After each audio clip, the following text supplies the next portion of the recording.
Bonsoir.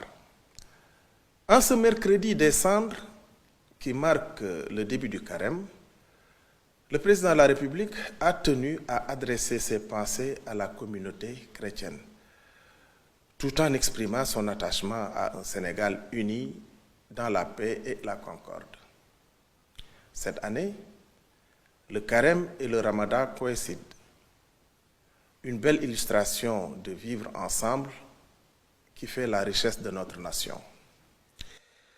Relativement à la rencontre gouvernement-patronat-syndicat, le président a salué l'engagement des différents acteurs qui représentent un marqueur important dans la perspective de la signature d'un pacte de stabilité sociale projeté pour le 1er mai 2025, tenant compte de la situation budgétaire et financière du pays. La Journée internationale de la femme est un événement important et c'est l'occasion pour le président de la République de réaffirmer son engagement pour la promotion des droits de la femme, notamment l'accompagnement de leurs initiatives économiques. Ainsi, la prochaine loi sur l'autonomisation économique des femmes représentera un cadre juridique consolidateur de cette ambition.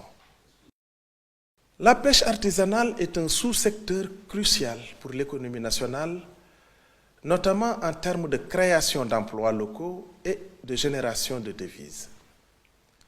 Le président de la République demande ainsi au Premier ministre et au ministre en charge des pêches d'organiser des concertations inclusives pour tous les acteurs concernés pour replacer le secteur au centre de l'activité économique. Le Premier ministre est revenu sur la première rencontre tripartite entre le gouvernement, les syndicats et le patronat.